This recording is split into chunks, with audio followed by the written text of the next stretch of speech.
Welcome to the Cheer Athlete. This week, I posted 6 different movements on Instagram and Facebook, and I asked one simple question. What movement quality is missing? We looked at a toe touch, we looked at leaning backwards, we looked at a squat, we looked at rotation, we looked at a bird dog, but most people will watch the movement or just watch the exercise that you're doing, but not really looking at the specifics. And it's really important, I think, that movement professionals start to watch how the body moves and how the body learns to solve problems and adjust movement for when there's something missing. So, on this week's episode, we're going to talk about how to do that and what to start looking for. If you don't know me, I'm Laura Turner. I'm a doctor of physical therapy. I'm a strength coach, and I'm a movement professional who helps cheerleaders stay active and on the mat by coaching their coaches and their parents to help them start to move better and feel better. And I also work with Gen X women who have back pain, and I'm passionate about helping other personal trainers and physical therapists and coaches alike to help all people start to move better and feel better and start looking at movement quality, not just quantity. My husband and I were watching soccer this weekend, and both of us were commenting how amazing it is to watch the athletes move. And in order to do this, they need to be able to move everything from their foot up into their head and really have fluid motion. If they are stuck in one motion, they're not going to be able to cut as well. They're going to potentially trip as they turn. They might tweak their knee.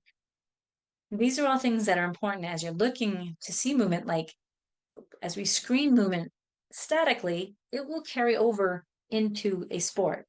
I'm not really a soccer fan in the past, but I'm really enjoying this World Cup. It's been so much fun to watch. It's really cool to watch them do their warm-ups, which I talk about all the time, to be taking their body and priming it for what they're about to do.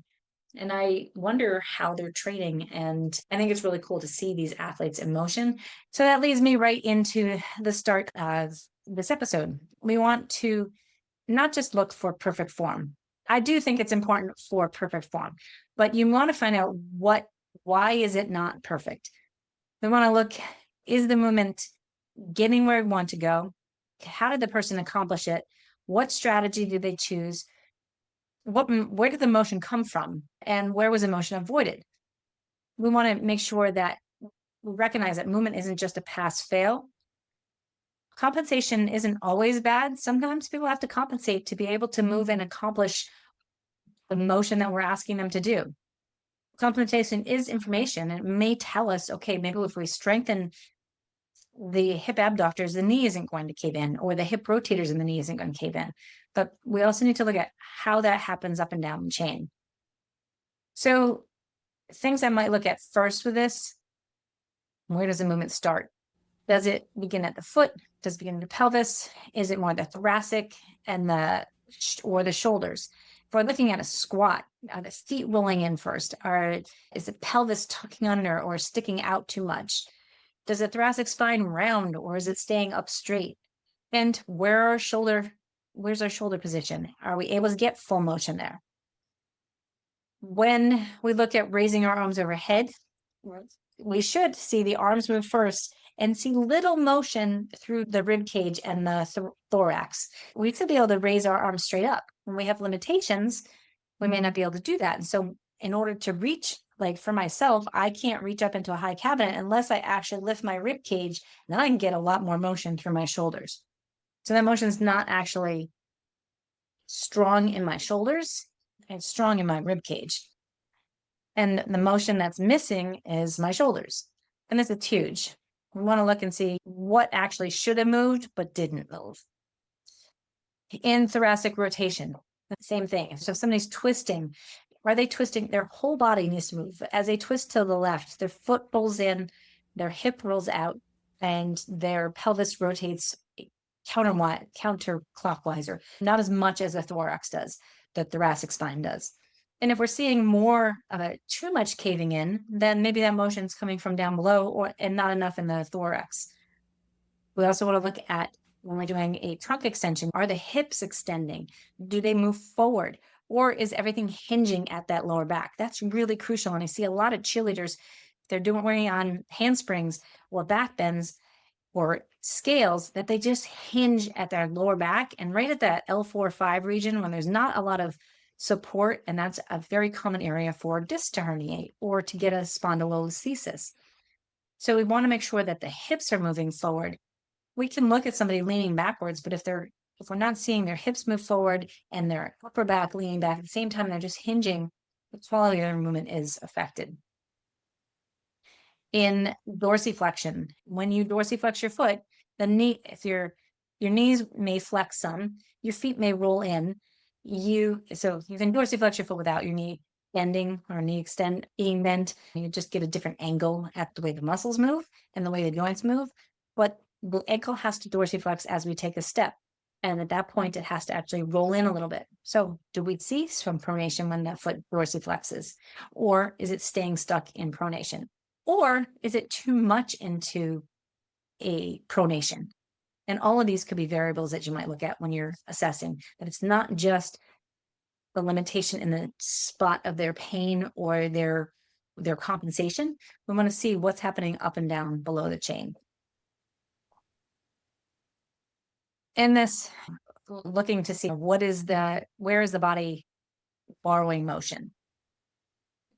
Like we talked about before with raising the arms overhead.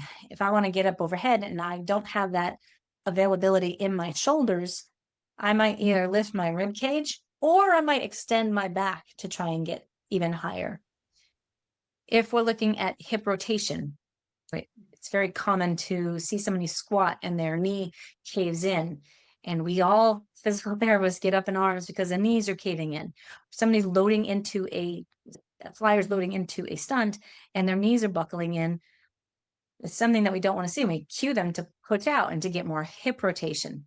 Well, what if that collapse is actually happening because the foot can't help? What if we need to strengthen the hip to control the foot motion to allow that knee not to cave in? All of those can be seen together. In a squat pattern, we might look at that lumbar flexion at the bottom of the bottom full deep squat that we're looking at motion, the arms overhead. We want to see that the lumbar spine doesn't move. If it's moving too much, either into flexion, what you call butt link, or too much and we're extending too much and sticking the butt out, it may cause discomfort in associated joints and areas.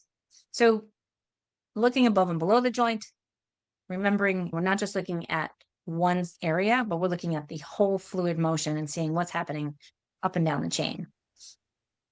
The body is just trying to, it's trying to find a way to do the task at hand, because we are moving beings, and we need to we want to succeed at the motion that we're going to see. So if somebody's pulling a heel stretch, they might tuck their butt under and they might bend their opposite knee because they don't have that extension in the down leg, or they don't have the flexion of their pelvis.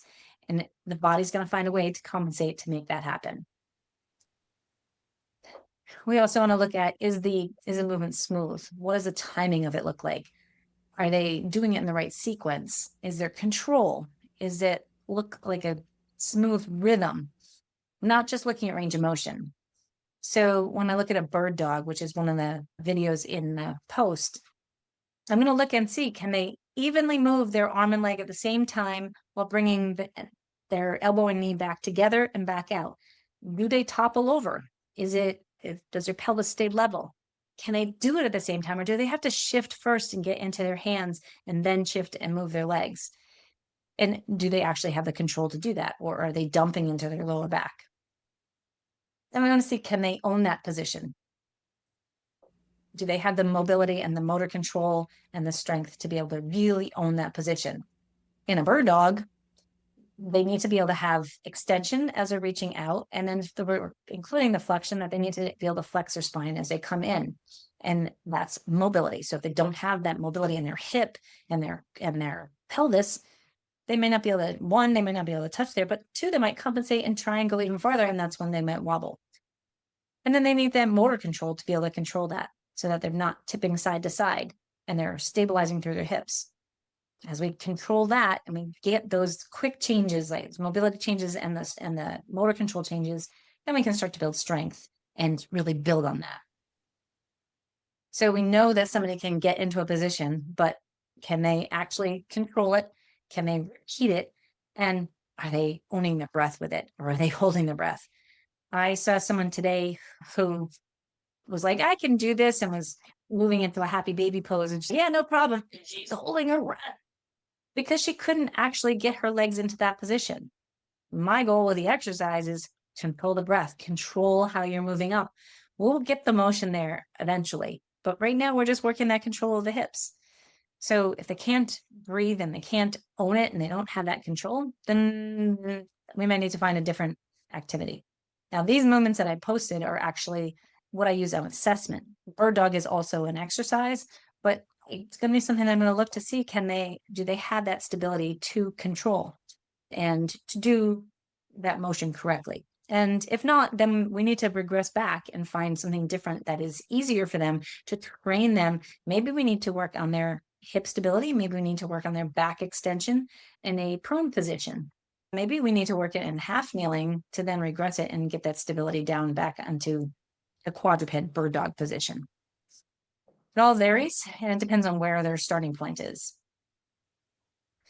And another client who came in, and this is where I think it's really important. She was I've been working with her for a while, and she was very concerned because I found an x-ray that showed me that how terrible my spine is.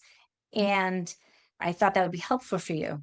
And my response to her is, yes, it's helpful. All the information is helpful, but it doesn't tell me what's actually happening in your body. It tells me what happens in a static picture and a static x-ray. What I want to look at is, how do you move? So you've got some arthritis in your back. Can you actually move in and out of that? When I look at her, she's shifted, her body shifts to one side and her pelvis shifts to the other. So you can access and shift over. We just cue her. And as we reintroduce that, she balances right up and things get stacked. She gets a little bit more centered and there's less pain. And so that doesn't mean that the arthritis is there. I'm not going to change that. But we can create better movement by reintroducing what's missing and slowly add that back in. And the same goes for all of these exercises. So why does this matter?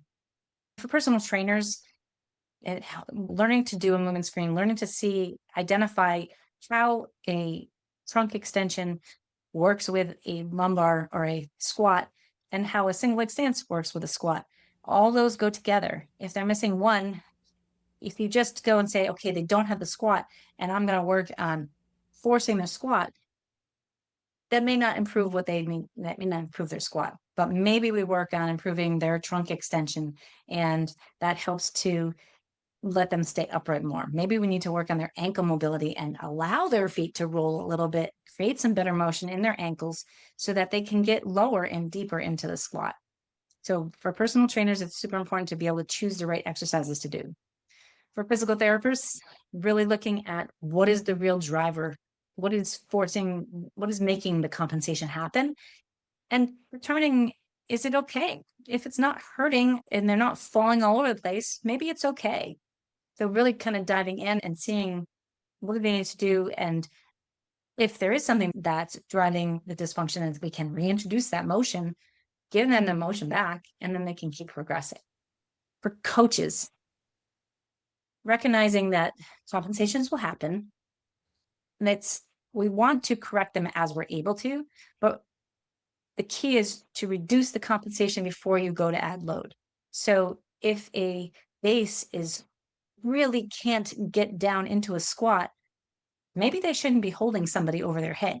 Maybe we need to find out, okay, how can we create that missing motion?